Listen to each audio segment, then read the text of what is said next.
Hello student, welcome to our YouTube channel future maker study center. हम लोग class 10th का physics देख रहे थे और हम लोग प्रकाश का अपवर्तन चैप्टर पढ़ रहे हैं। ये सेकंड चैप्टर है। इसमें हम लोग आज पढ़ेंगे प्रिज्म।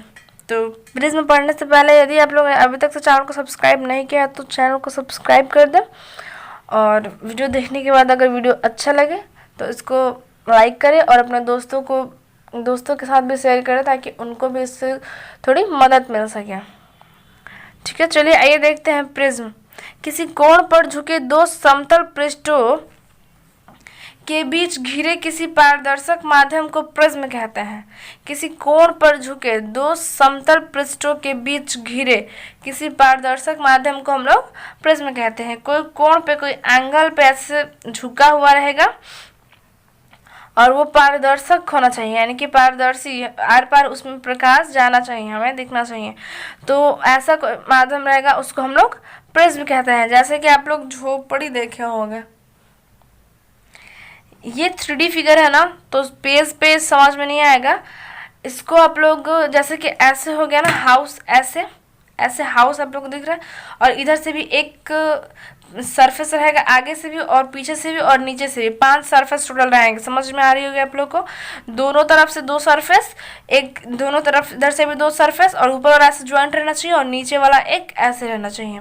ठीक है, तो ये 5 सरफेस हो जाएंगी। ये आपका बेस हो जाएगा, ये जो है नीचे का सरफेस है, ये और ये वाले सरफेस दोनों साइड वाले हैं जो दोनों जाके जुटे हुए हैं, और ये साइड वाला है, इस साइड वाला। ठीक है, तो ये ऐसी होती है प्रिज्म की आकृति। यह 5, इसमें कितने फलक पाए जाते हैं? 5 फलक। क्वेश्चन पूछता है कि प्रिज्म में कितने फलक पाए जाते हैं, तो इसमें 5 फलक पाए जाते हैं। देखिए, ये जो है एक बेस, इसका 1, ये दोनों साइड ये वाला 2, और ये दोनों साइड ये 2, 4, और एक बेस 5 हो गया। इसमें 5 फलक पाए जाते हैं।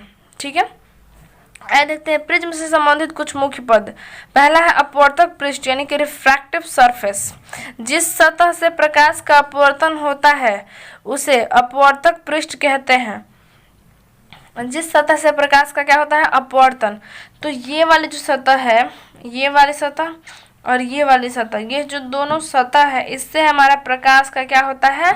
अपवर्तन होता है। तो ये दोनों साइड्स जो हैं, ये दोनों साइड से प्रकाश का अपवर्तन होता है, तो इस दोनों साइड्स को हम लोग अपवर्तक पृष्ठ कहते हैं।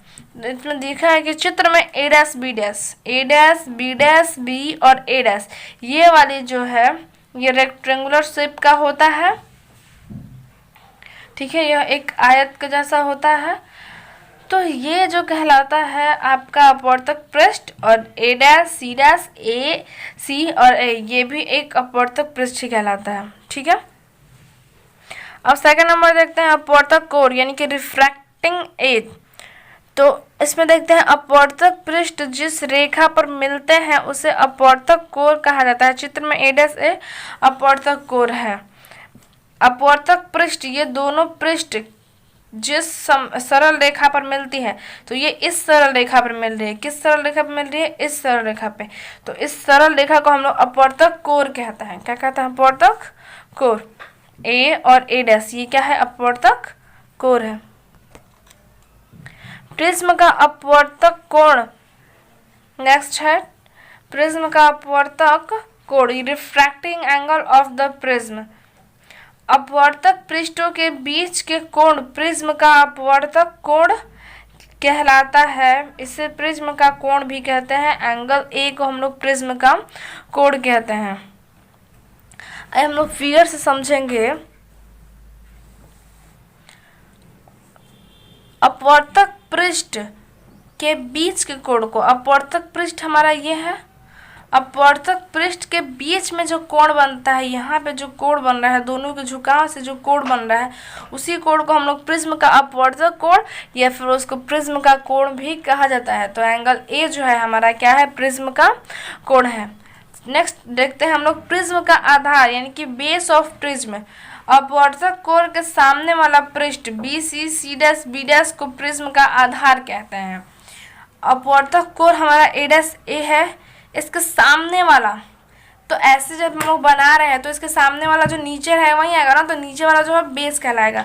तो ये वाला जो है बेस हो जाएगा, तो बी डैश सी बी ये क्या कहलाएगा आपका अपवर्त प्रिज्म का आधार कहलाएगा। ठीक है, नेक्स्ट है प्रिज्म की मुख्य काट यानी कि प्रिंसिपल सेक्शन ऑफ प्रिज्म।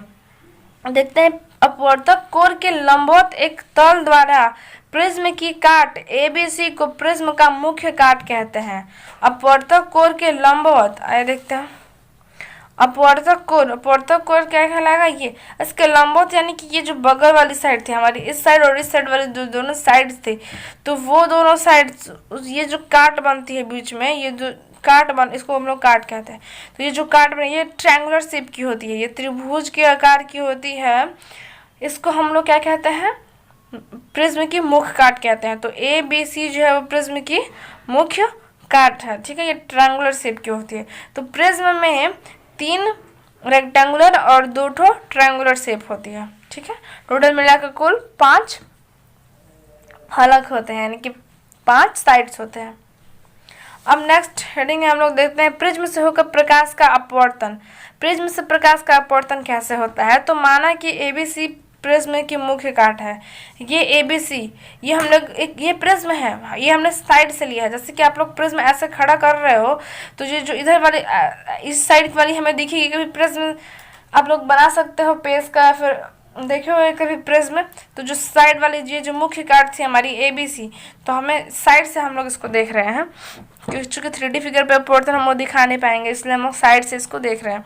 तो माना कि ABC प्रिज्म की मुख्य काट है, ये ABC प्रिज्म की मुख्य काट है, जिसमें PQ आपतित किरण है, जिसमें PQ हमारा आपतित किरण है, QR अपवर्तित किरण है और RS निर्गत किरण है। ठीक है, इसमें आपका OQM अभिलंब है इस पॉइंट के लिए, जहाँ पे आपतन बिंदु पे पड़ेगा तो आपतन बिंदु पे लंब होता है तो वो अभिलंब कहलाएगा। तो ये अभिलंब हो गया, और ORN आपका ये अभिलंब हो गया। ठीक है, अब क्या हो रहा है, प्रकाश PQ जब विरल माध्यम से सघन माध्यम में प्रवेश करती है, PQ जब इधर विरल माध्यम में, ये कांच में जा रही है, सघन माध्यम में जा रही है, तो जब विरल माध्यम से सघन माध्यम में प्रवेश करती है तो अभिलंब Q की तरफ मुड़ती है। ये आपका अभिलंब Q है, इसको जाना चाहिए था इधर सीधे इस डायरेक्शन में, लेकिन ये मुड़ जाती है इधर QU, अभिलंब QU की तरफ, यानी कि इधर मुड़ जाती है।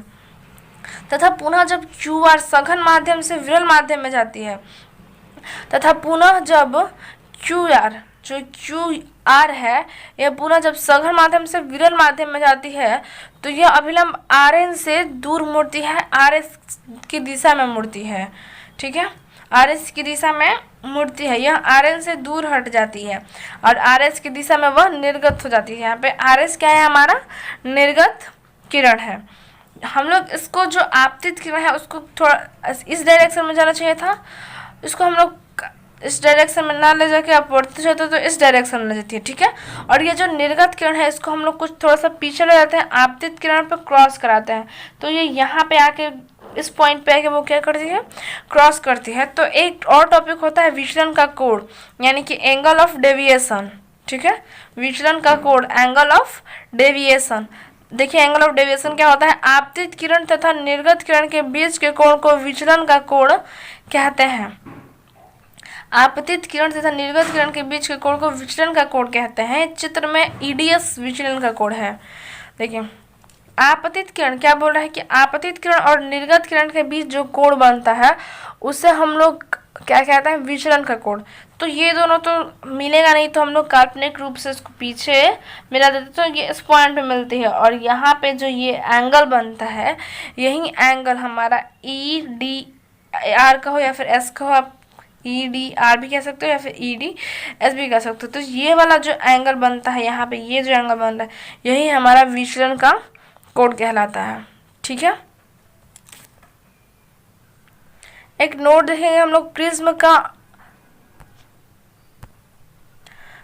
अपवर्तक कोण अधिक होने पर विचलन कोण भी अधिक होता है। अपवर्तक कोण मतलब वो जो यहाँ पे एंगल बन रहा था इसको यदि हम लोग फैलाएंगे, इसको बड़ा करेंगे तो जाहिर सी बात है कि हमारा विचलन का जो कोण होगा वो भी अधिक होगा। ठीक है, अब नेक्स्ट देखते हैं हम लोग लेंस। यह एक पारदर्शक पदार्थ का टुकड़ा होता है। यह क्या होता है, एक पारदर्शक पदार्थ का टुकड़ा होता है जो दो ज्यामितीय सतहों से घिरा होता है। दो ज्यामितीय सतह से घिरे हुए एक पारदर्शक टुकड़े को हम लोग लेंस कहते हैं। ठीक है, लेंस दो प्रकार के होते हैं, उत्तल लेंस और अवतल लेंस। उत्तल को कॉन्वेक्स लेंस कहते हैं और अवतल को कॉनकेव लेंस कहते हैं। आइए देखते हैं कि उत्तल लेंस किसे कहते हैं। तो उत्तल लेंस, इसमें किनारे की अपेक्षा मध्य का भाग अधिक मोटा होता है। उत्तल लेंस में किनारे की अपेक्षा मध्य का भाग क्या होता है, अधिक मोटा होता है। यह 3 प्रकार के होता है।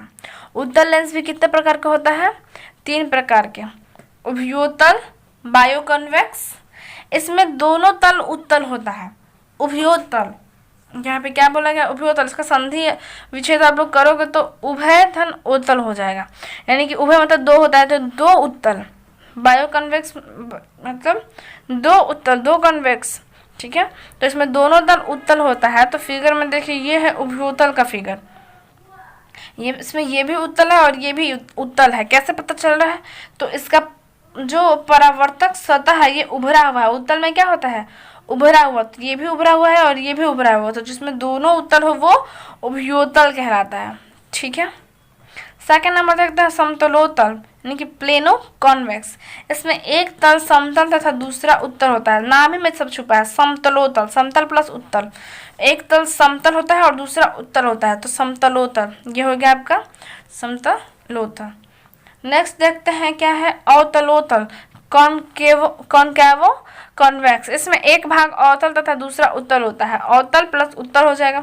एक भाग अवतल, ये देखिए आपका अवतल है। कैसे पता चला है, चूंकि इसका जो परावर्तक सतह है वो क्या है, अंदर की तरफ धंसा हुआ है।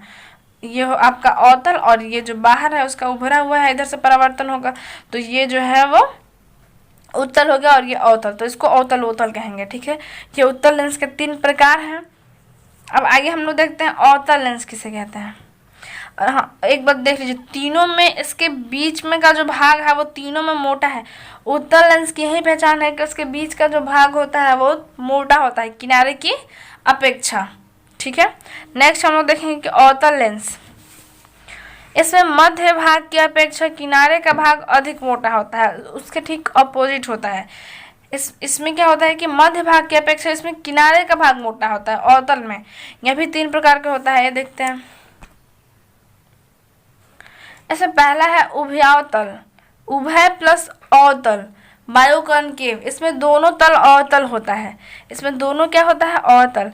यह है उभयावतल का फिगर, इसमें दोनों अवतल है क्योंकि इधर से अंदर की तरफ धंसा हुआ है इसका परावर्तक सतह और अंदर की तरफ इसका भी परावर्तक सतह धंसा हुआ है, तो ये दोनों क्या है, अवतल है, तो इसको हम लोग उभयावतल कहते हैं। दूसरा है समतलावतल, प्लेनो कॉनकेव। इसमें एक तल समतल तथा दूसरा अवतल होता है। नाम ही में सब छिपा हुआ है, याद करने की जरूरत नहीं है, बस नाम पढ़ लेना है, समझ लेना है। समतल प्लस अवतल, तो समतलावतल हो गया। संधि आता होगा तो ये समझ में आ जाएगा आसानी से।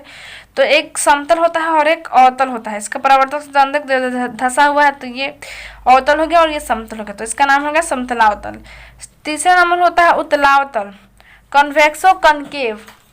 इसमें एक तल क्या होता है आपका, उत्तल, और एक तल क्या होता है, अवतल होता है। एक ये आपका उभरा हुआ है सतह, तो ये उत्तल हो जाएगा आपका, उभरा हुआ परावर्तक सतह है तो उत्तल, और इसका धंसा हुआ है तो इसका अवतल हो जाएगा, तो इसका नाम उत्तलावतल हो जाएगा। ठीक है, एक नोट देख लेते हैं। लेंस की वृत्तीय परिधि के व्यास को उसका द्वारा कहते हैं। लेंस की वृत्तीय परिधि, आप लोग समझ रहे हो वृत्तीय परिधि क्या है। लेंस की वृत्तीय परिधि, जैसे कि देखिए आप लोग, हम लोग को क्या करना है कि हम लोग को 2 लेंस पढ़ना है, एक उभयोतल पढ़ना है और उभयावतल पढ़ना है। यही दोनों पे हमको पढ़ना है, तो हम यही दोनों पे समझा देते हैं। यहाँ पे ये आप लोग पेंसिल और कंपास की सहायता से बनाओगे तो ज़्यादा बेटर बनेगा। ये कौन सा लेंस हो गया, उभयोतल हो गया, क्योंकि इसमें दोनों उत्तल है। इसको आपको कंपास की सहायता से बनाओगे तो ज़्यादा बेटर बनेगा। ठीक है, और ये क्या हो गया, ये इसमें दोनों अवतल है, तो ये हो गया और उभयावतल हो गया, इसमें दोनों अवतल है तो ये क्या हो गया, उभयावतल हो गया। तो बोल रहा है कि लेंस के वृत्तीय परिधि के व्यास को, लेंस की जो वृत्तीय परिधि है ये अब लेंस हो गया, इसकी जो परिधि है ये परिधि है ना, इसका व्यास, तो व्यास का होता है सबसे लंबी दूरी होती है जो केंद्र से होकर गुजरे, तो उसका केंद्र ये हो गया, और सबसे लंबी दूरी तो यही होगी ना, सबसे लंबी दूरी क्या होगी, यही होगी, इसमें ये केंद्र हो गया आपका, और सबसे लंबी दूरी क्या होगी, ये होगी, तो सबसे लंबी दूरी ये होगी, तो यही व्यास कहलाएगा। तो इस व्यास को हम लोग क्या कहते हैं, लेंस का द्वारक कहते हैं। ठीक है, समझ में आ रही होगी। ये आपका लिख देती हूँ मैं यहाँ पे, ये कौन सा लेंस है, उभयोतल है, और ये कौन सा लेंस है, उभयावतल है। ठीक है, उम्मीद करता हूँ आपको वीडियो समझ में आया होगा। इसको नोट्स बना के आप लोग पढ़ो, और नहीं समझ में आया तो एक बार फिर से वीडियो को रिपीट करके देखिए तो अच्छे से समझ में आएगा। धन्यवाद।